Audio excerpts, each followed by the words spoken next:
A palavra de hoje, ela, como sempre, né, a palavra do Senhor, ela é poderosa. Ela é um pouco dura. Okay? Então, você, já de antemão, não pense que eu estou falando só para vocês. Estou falando para mim, para vocês, para nós. Okay? Nesse sentido.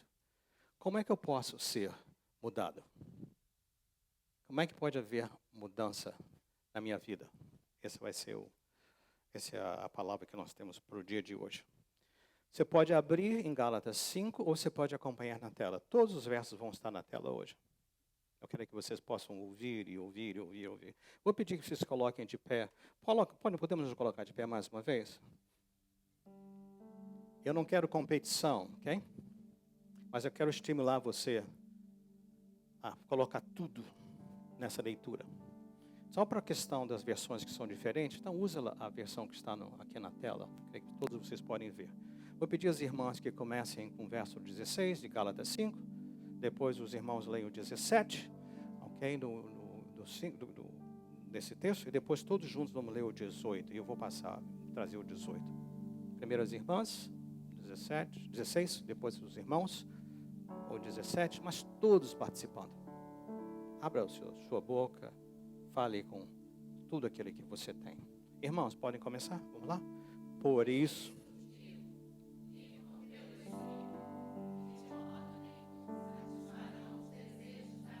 irmãos, pois,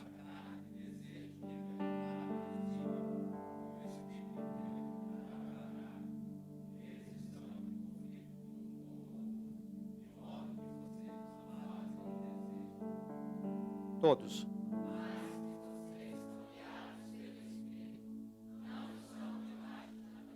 Agora, no mesmo capítulo 5, eu vou para o versículo 22, mesma coisa. Os irmãos começam, depois os irmãos seguem o próximo verso. Vamos lá, irmãs?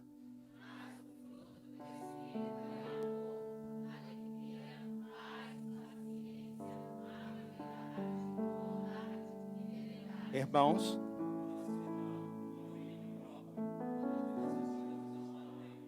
E o próximo versículo?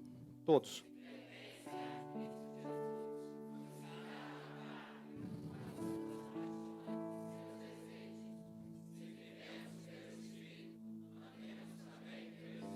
Oremos mais uma vez. Pai querido, eu te peço, Senhor, abre nossas mentes, nossos corações, abre o entendimento, Senhor, remove as distrações. Fala o nosso coração essa manhã, Senhor.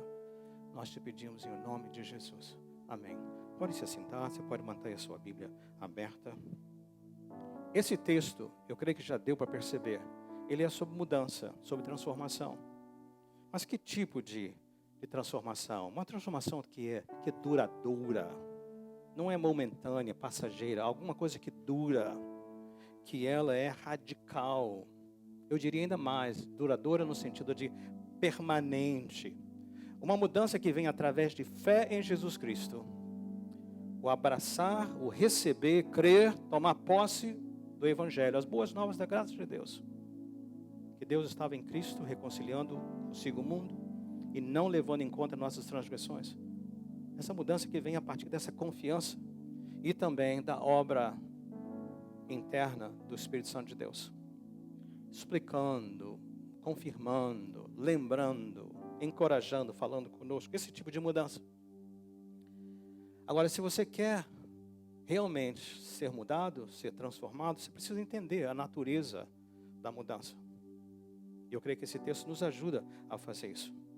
A mudança sempre envolve a sua fonte, né, o seu começo, mas também tem um processo que está envolvido. Nesse processo, eu creio que nós temos 4 partes aqui que estão incluídas para nós podermos entender isso. Por quê? Porque o texto falou do fruto do Espírito Santo. Então, se estamos falando de fruto, nós temos que ir olhando para o fruto. Isso é uma metáfora, né? Um desenho, uma ilustração para nos mostrar a verdade. Se fruto é a figura, o que é que nós sabemos sobre fruto? Eu creio que nós sabemos algumas coisas. Primeiro, fruto é gradual. Eu vou explicar melhor isso, mas você sabe que não acontece assim. Há um processo. Fruto também nós sabemos que ele é inevitável. Uma planta, uma árvore saudável vai produzir fruto. Se não produz, não está saudável. Além disso, nós vamos saber que vamos descobrir que o fruto é algo que vem interno, de dentro para fora. E também nós vamos fazer, essa palavra difícil, não é muito usada, simétrica. Fruto é simétrico ou simétrica, essa mudança, essa transformação, ela é simétrica. Então, gradual, inevitável, interna e simétrica. Antes de prosseguir e começar com gradual, por que a palavra fruto? Por que não características? Eu creio que volta para a ideia. O Paulo queria que nós olhássemos para a realidade de uma planta, algo botânico. Entende? Ele queria que nós entendêssemos. Como é que nós vamos entender algo que a gente não sabe, não conhece, espiritual? Olha para alguma coisa natural. Olha para o fruto e você vai entender o que é essa mudança. Não é o único lugar que fala sobre isso. Na Bíblia há mais outros lugares. O mais conhecido é Salmo 1. Bem-aventurado o varão que não anda segundo o conselho dos ímpios, não se detém no caminho dos pecadores, nem se assenta na roda dos escarnecedores. Antes o seu prazer está na lei do Senhor, na sua lei medita de noite, pois será como a árvore plantada junto a ribeiros de água, suas folhas não caem, e na estação própria ela dá os frutos, e assim continua. Então essa é a ideia. Você está em Cristo, você tem essa planta que produz fruto. Ele está usando isso. Agora, por que gradual, pastor Renato? Por que gradual? Eu nasci num lugar onde haviam muitas plantações, mas a plantação que me impressionava mais era a plantação de milho. Eu gostava demais de ver quando as pessoas vinham, preparavam o campo, plantavam o milho, né? Porque fica tudo limpinho, é só a terra, né? A terra afofada, não é isso?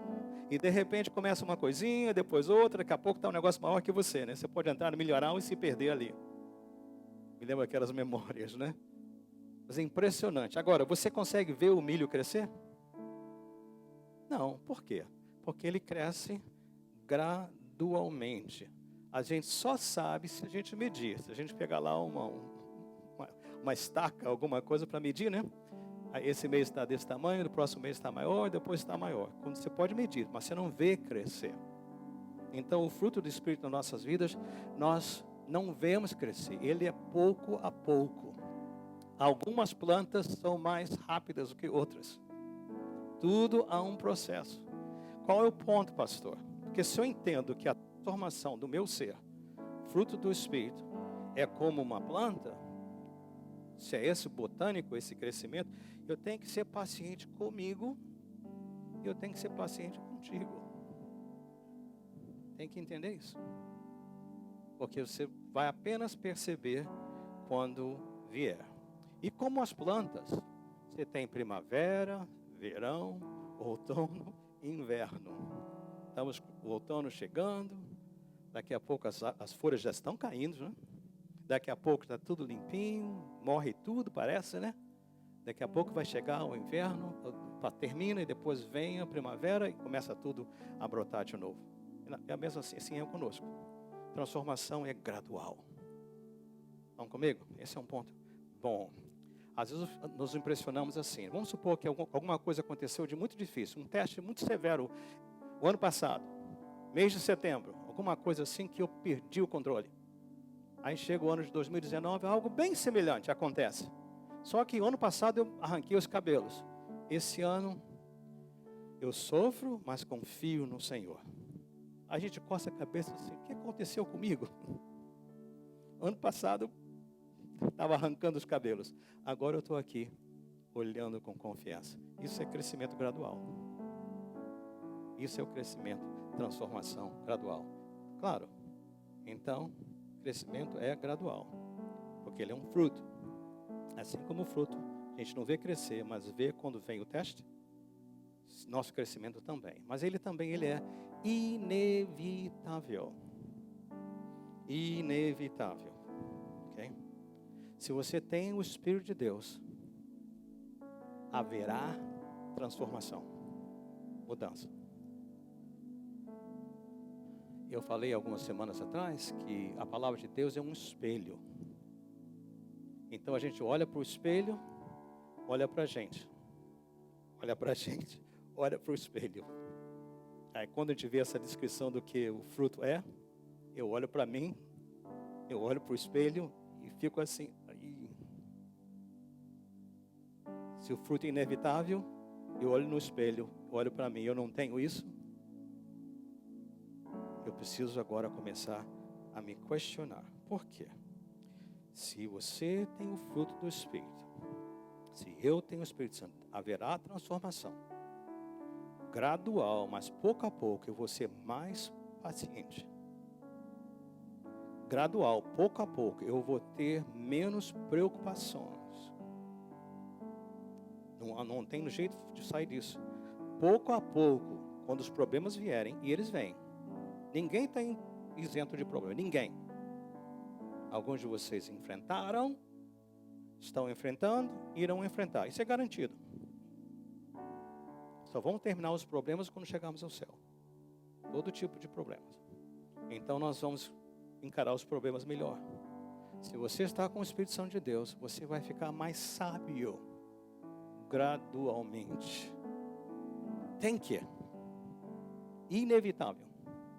Se isso não está acontecendo, eu preciso fazer alguns questionamentos. Olhar para o espelho, olhar para mim, olhar para o espelho, olhar para mim. E eu preciso tomar algumas atitudes. Que alguma coisa está errada. Alguns anos atrás, 10 anos atrás, para ser preciso, lá na nossa casa onde moramos, a calçada e as entradas da casa estava tudo subido, né? Por quê? As raízes da árvore chegaram. E elas não respeitam concreto, não. Se você perguntar uma semente de uma árvore, uma raiz, pequenininha de nada, e um negócio de concreto que pesa o quê? Sei lá quantas libras e pesa, aquele peso, né? Tremendo. Mas as raízes entram e elas quebram o concreto. Quebram como se fosse papel. Por que eu estou falando isso? Porque eu já comecei a notar que as raízes estão vencendo. Se você perguntar para mim, essa raizinha de nada, essa semente de nada, e um concreto, quem é mais forte?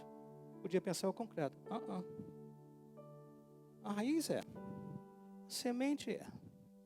Agora, se botanicamente uma semente, uma raiz é mais forte que o concreto, que pesa muito mais, quanto mais o fruto do Espírito em você e em mim. Que coração de pedra que ele não vai quebrar? Que concreto de vida que ele não vai rachar e aparecer? Inevitável. Inevitável. Preste atenção, gente, ouça. Nós não somos salvos por amor, paz, alegria, bondade, longanimidade, autocontrole próprio. Nós não somos salvos por isso. Porém, se você é salvo e não tem gozo, paz, alegria, bondade, longanimidade, controle próprio, você tem que questionar o que aconteceu comigo. Alguma coisa está fora. Porque se você foi salvo pela fé, você vai ter uma vida frutífera. Se você não tem uma vida frutífera, se eu não tenho uma vida frutífera, eu olhei para o espelho e a coisa não mudou, o que aconteceu? Eu tenho que questionar que experiência que eu tive. Porque a experiência real vai fazer. Como é que eu posso saber isso? Nós temos que olhar para o espelho e fazer algumas perguntas pesadas para mim mesmo. Não, peraí, vamos lá. Uma ideia melhor. Pergunte às pessoas que estão ao seu redor, que te conhecem bem, para te dizerem como é que você está vindo no crescimento. E dê às pessoas espaço para serem honestas.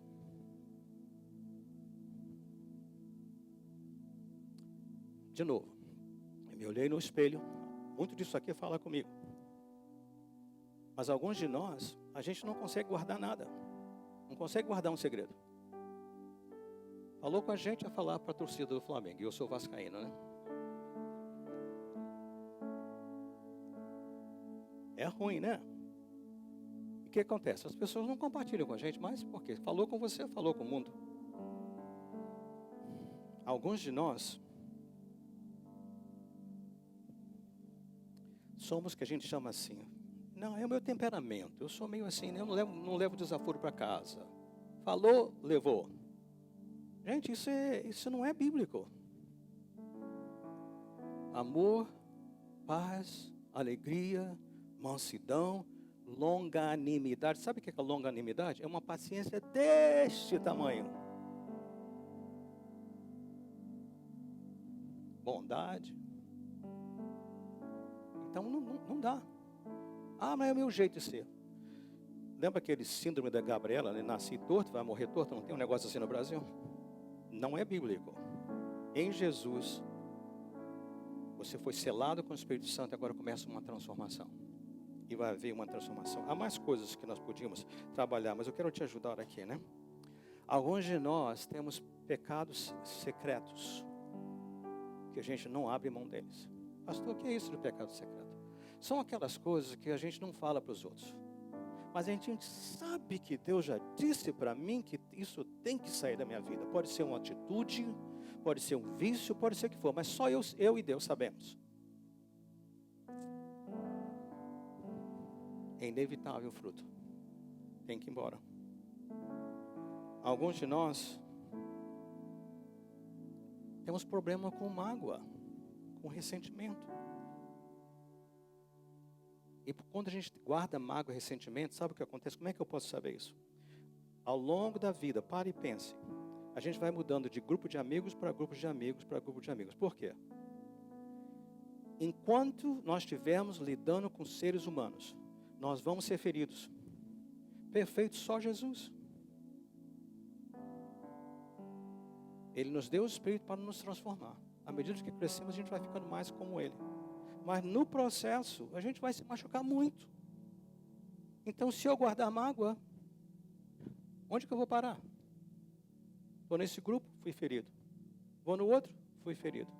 Vou no outro, fui ferido. E onde é que termina? Por isso que entra a bondade, longanimidade, a paciência, porque eu tenho que tratar como Deus nos trata. Então, quando a gente começa a ver essas coisas assim, e às vezes o que a gente faz? Para lidar com essas questões, a gente faz o quê? A gente muda de igreja, muda de grupo, às vezes muda até de cidade, mas os problemas nos acompanham. Então, a ideia é o seguinte, inevitável, precisa haver uma transformação. Porque eu tenho que me lembrar o seguinte, se eu não estou crescendo, tem uma expressão em inglês que fala assim, shame on me, que vergonha. O que quer dizer isso? O Espírito Santo de Deus habita em mim. E aí? O que está acontecendo? Se ele é mais forte do que uma raiz no concreto, como é que essa mudança não está acontecendo em mim? Irmãos, lembrem-se, eu falei que essa palavra era dura, e eu não estou acusando vocês não. Cada vez que eu aponto para você um dedo, quantos dedos estão apontando para mim? Aqui. Estou nessa também, né? Eu não posso apontar assim, né? Aqui. Para mim, né? Tá bom. Vamos lá, mais uma. Interna. Essa mudança é interna.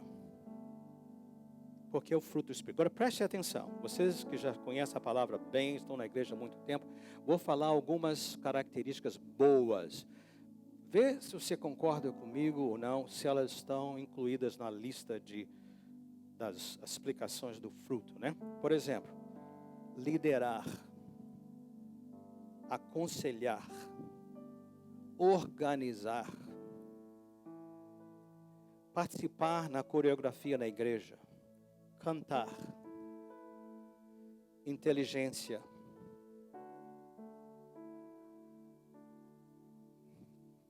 carisma, alguém que todo mundo gosta. Essas coisas são incluídas na lista do fruto do Espírito? Sim ou não? Não. Não estão. Por quê? Essas coisas são externas. Elas são as expressões externas do que acontece internamente. E há um perigo muito sério. Porque isso que acontece do lado de fora, isso é mecânico. Eu não preciso ter meu interior transformado para pregar a palavra. Isso é mecânico. Mas quando vem a transformação do fruto do Espírito, isso é orgânico, é botânico, é de dentro para fora. Exemplo. Se eu fosse aqui no estacionamento e tivesse lá uma pilha de tijolos, se eu pegasse um tijolo e jogar lá para fazer uma pilha. Joguei um tijolo. Joguei o outro. Joguei um terceiro. Joguei 100. O que aconteceu ali? Eu fiz uma pilha de tijolos, né? Agora eu parei de jogar. Os tijolos continuam a crescer? Não. Isso é mecânico. Agora, se eu planto uma árvore coloca a semente, o que vai acontecer? Ela vai crescer. Eu esteja vendo ou não. Esse é o fruto do Espírito. Para você não se sentir mal, dois grandes homens de Deus, há homens e mulheres, mas dois homens de Deus, quero dar como exemplo. Vocês já devem ter ouvido falar de Martinho Lutero, não é isso? Século XVI, o reformador. Você sabia que antes dele ser o reformador, ele era um sacerdote? Mas um sacerdote dos bons. Pregava a palavra. Conhecia a Bíblia de ponta a capa. Não era a Bíblia na língua dele, não. Lá nos originais. Ele escreveu comentários. Ele gostava de cuidar dos pobres. Ele fazia muito jejum, orava muito. Até o dia que ele conheceu o Senhor Jesus. E que ele entendeu, o justo viverá pela fé. Porque ele percebeu que aquelas coisas todas eram obras mecânicas. Mas ele descobriu algo que era interno, profundo. O outro é o John Wesley. Talvez você já ouviu ou não, nos 1800. Ele foi o fundador da igreja metodista. Metodista porque era um método de discipulado. Então, mesma história. Alguém que já estava fazendo muita coisa, mas até o dia que ele encontrou. Então, a partir daquele dia, eles abandonaram o externo e agora viram o fruto interno. Por isso nós os conhecemos hoje. Pelo aquilo que foi interno na parte deles. A palavra de Deus nos ajuda com isso. Okay? Olha só, há um texto na Bíblia muito famoso, 1 Coríntios 13, muito usado em casamentos. Às vezes também usado em funeral. Mas a maior parte das vezes em casamento, porque é o capítulo do amor, a gente diz. Agora ouça, eu vou ler os versículos de 1 até o 7. Vou colocar na tela para você. Olha o que o Senhor está falando. Preste atenção, quando eu estiver lendo, assim. O que é de fora e o que é de dentro. O que é externo, mecânico, o que é interno, orgânico. Estão comigo? Olha só o que esse texto fala assim. Ainda que eu falasse as línguas dos homens e dos anjos e não tivesse amor, seria como o metal que soa ou como o sino que tine. Línguas dos anjos, coisa boa, e dos homens, mas externo. Amor, interno. Mecânico, orgânico. E ainda que eu tivesse o dom de profecia e conhecesse todos os mistérios de toda a ciência, ainda que tivesse toda a fé, de maneira tal que transportasse os montes, e não tivesse amor, nada seria. Mecânico, orgânico. Coisas boas. Mas se não tiver o fruto, de nada serve. Olha o próximo. Ainda que distribuísse toda a minha fortuna para sustento dos pobres, ainda que entregasse o meu corpo para ser queimado e não tivesse amor, nada disso me aproveitaria. Ah, Senhor, peraí. E ele conclui dizendo, por que tudo isso? O amor, ele é o quê? Sofredor. Ele é benigno, olha o fruto. O amor não é invejoso. O amor não trata com leviandade, ou falta de seriedade. Não se ensoberbece. Não se importa com a decência. Não busca os seus interesses. Olha o espelho aí. Não se irrita, não suspeita o mal. Não folga com a injustiça, mas folga com a verdade. Tudo sofre, tudo crê, tudo espera, tudo suporta. Fruto orgânico, boas obras, mecânico, inevitável, interno. E é o próprio Jesus, lá no final, já olhando para frente, né? Quando ele está nos preparando, já nos adiantando como é que vai ser lá no juízo final, lá em Mateus 7, olha só o que ele diz. E essa passagem já é assustadora. Mas olha só o que ele fala em Mateus para nós. 7:22. Muitos, Jesus falando, me dirão naquele dia, Senhor, não profetizamos nós em teu nome? Algo bom. Em teu nome não expulsamos demônios? Em teu nome não fizemos muitas maravilhas ou milagres? Olha a resposta do Senhor. Então, Jesus falando, lhes direi abertamente, nunca vos conheci. Apartai-vos de mim, vós que praticai a iniquidade. Espelho, eu, espelho. Fruto inevitável, gradual, inevitável, interno. Mas simétrica essa mudança, né? É uma palavra que a gente não usa muito. Pensei em uma palavra parecida, que seja, né? Mas essa simetria, né? Tudo encaixando, tudo se conectando, tudo aí dentro dos quadros, vamos falar assim. Essa simetria, ela vem do fato de que o apóstolo Paulo, inspirado pelo Espírito Santo, ele, para nos falar de mudança, ele usou a palavra fruto, singular. Mas quando ele fez uma lista para descrever o fruto, a lista é plural. Mas não são frutos. Fruto. O que ele quer dizer com isso? Ele está dizendo para nós, simetria quer dizer o seguinte: toda essa lista, amor, paz, alegria, bondade, né, longanimidade, tudo isso aí, autocontrole, controle próprio, tudo isso aí é uma coisa só. O que quer dizer simetria? É que você não pode ter uma sem a outra. Ou tem todas, ou não tem nenhuma. Tudo tem que estar junto conosco. Ou seja, todas essas partes andam juntas. Alguns exemplos. Você não pode ter paz e preocupação ao mesmo tempo. Elas não encaixam. Paz vem do... Por quê? Porque ele vive, como a canção fala, eu posso encarar o amanhã. Porque eu tenho confiança no que Deus está fazendo por mim, todo o temor já foi embora. Então não posso ter paz e preocupação juntos. Não posso ter paz e ansiedade juntos. Amor, nós vimos, tudo sofre, tudo crê, tudo suporta, tudo espera. Há alguém que a gente não pode amar de verdade? De acordo com aquele texto de 1 Coríntios 13?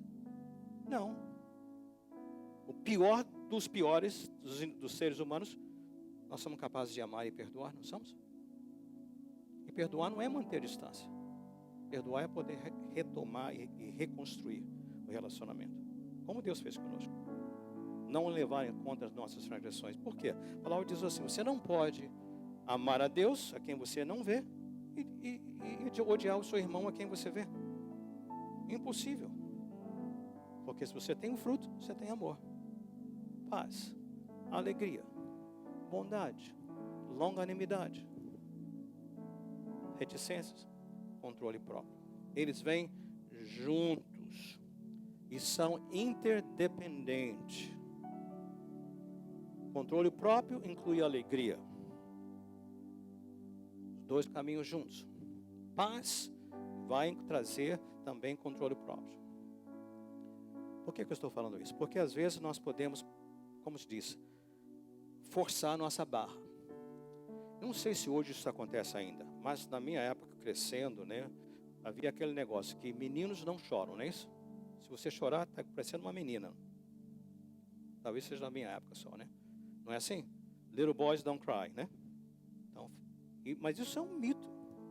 Porque chorar é parte da natureza humana. E nós precisamos chorar. É uma maneira que Deus nos deu para tratar com luto, tratar com a tristeza, tratar com a dor. Mas aí o little boy, porque falou que se você chora, você é uma menina, né? O que acontece? Ele força. Não estou chorando não, né? Está ali firme. Isso é mecânico. Não pode ser. Então essas graças são independentes. Então vem, eu posso estar chorando, mas eu sei que eu posso confiar nele, posso crer no amanhã. Sei que o Senhor vai trazer todas as coisas para o bem daqueles que amam a Deus. Todas as coisas cooperam, né? Nessa ideia também que são interdependentes, né? A gente tem que ter cuidado com aquele que é só mecânico. Alguns de nós somos muito bons de conhecer novas pessoas. Mas se nós temos essa habilidade de conhecer novas pessoas, mas não temos paciência, o fruto, o que acontece? A gente não se enche logo daquela pessoa.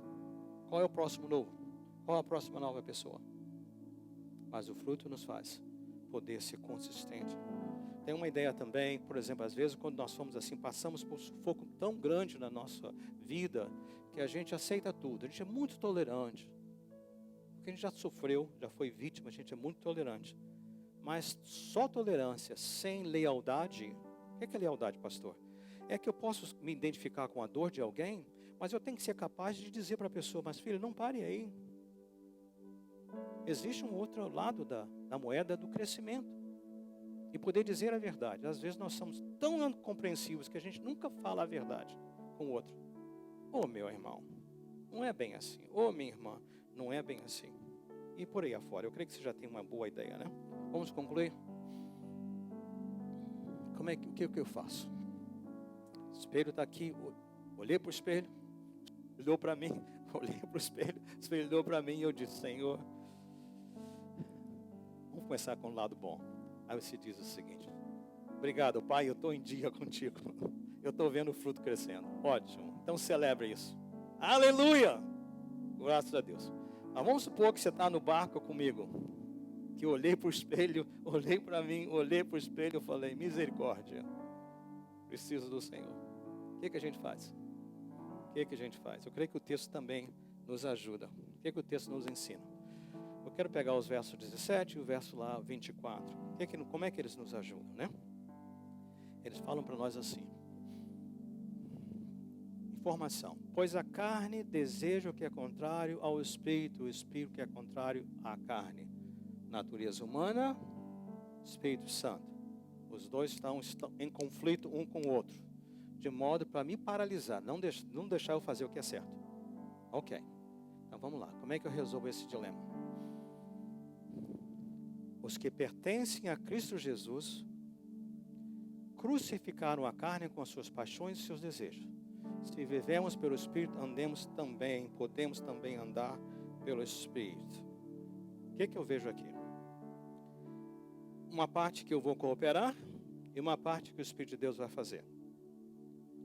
Qual é a minha cooperação? Qual é a minha contribuição? Eu preciso crucificar. Eu não preciso ir para a cruz, porque Jesus já foi. Mas eu preciso crucificar os meus instintos. Aquilo que vem naturalmente. Aquilo que é da minha natureza. Aquilo com que eu nasci. Lembra que eu nasci nesse mundo já em iniquidade. Em pecado me concebeu minha mãe. Lembra? Falou isso? Que a palavra de Deus fala assim? Desde o início. O que eu tenho que fazer? Pegar esses instintos e fazer o que com eles? Crucificar. Paulo também fala lá em 2 Coríntios 10, ele fala o seguinte, amarra todos esses pensamentos, essas fortalezas que são contrárias à palavra de Deus e joga nos pés de Cristo. Mas vamos lá, crucifique, identifique tudo aquilo que você sabe, que olhou no espelho, não é de Deus, cruz. Número 1. Segundo, ande com o Espírito. Ande com Ele. Agora, quem é o Espírito de Deus? Jesus falou, olha, vou mandar um outro igual a mim, para estar com vocês. Ele vai habitar com vocês. Ele vai lembrá-los. Ele vai convencê-los, Ele vai ajudá-los. Você já ouviu falar aqui assim, né?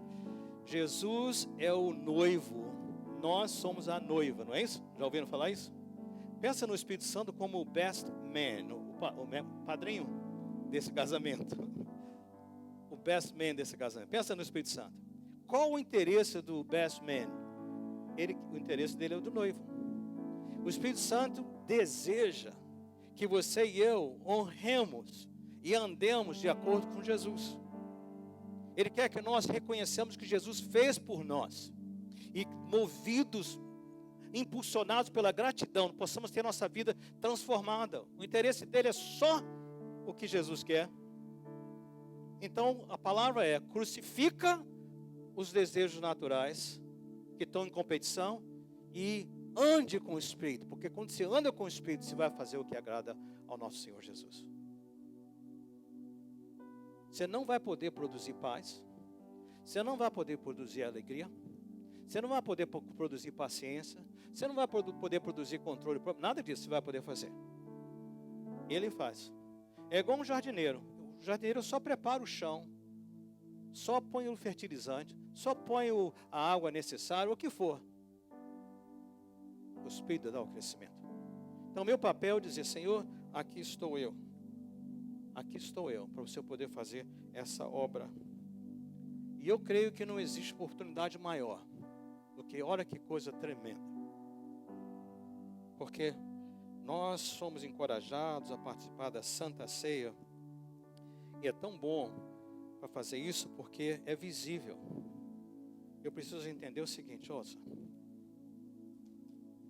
Na noite que o nosso Senhor foi traído, Ele partiu o pão. E de propósito nós pegamos esse pão grande, duro, para você sentir que foi algo extraordinário que aconteceu. Para que você e eu pudéssemos ter esse fruto, essa semente plantada em nós. Ele deu a sua vida por nós.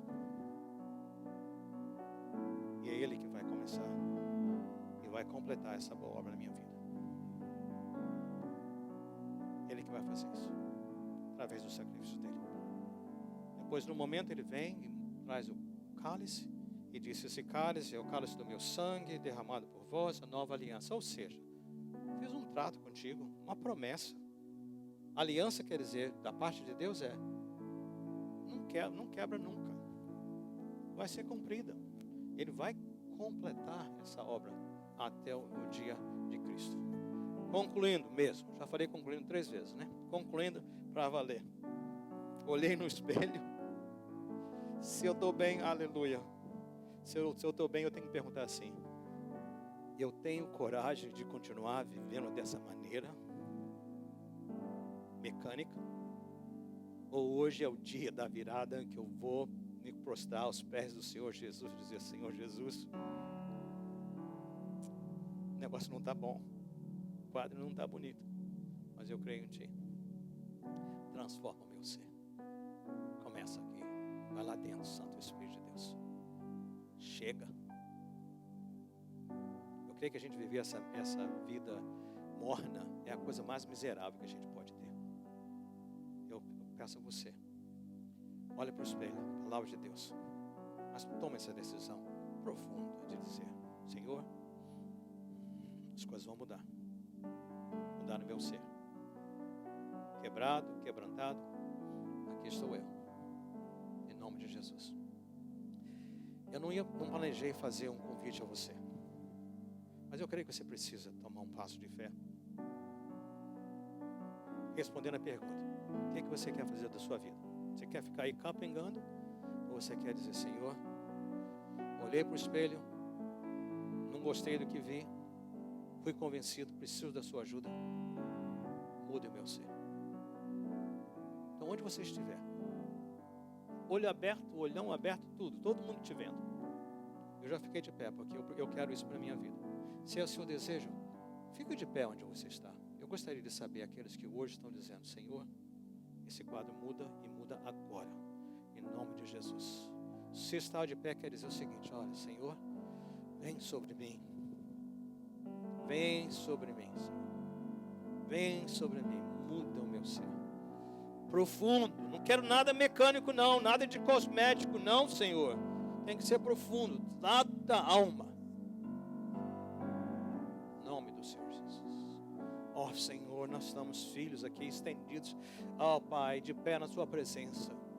Pai, aqui, Senhor, eu vou usar a palavra, um desespero, mas não é desespero, é como a corça que anseia pelas águas, Senhor. Há um anseio da nossa alma dizendo: Pai querido, Pai, eu quero subir, Senhor. O Senhor já proveu os recursos, o Senhor já deu o poder, o Senhor já criou as condições. Pai, por que eu estou aqui marcando passo, Senhor? Mas hoje, Pai, me leva, em nome do Senhor Jesus. Irmão, minha irmã, creia que o Senhor ouviu o seu clamor, ou está ouvindo o meu clamor, e Ele vai responder com poder sobre nossas vidas, em nome de Jesus, amém. Podem se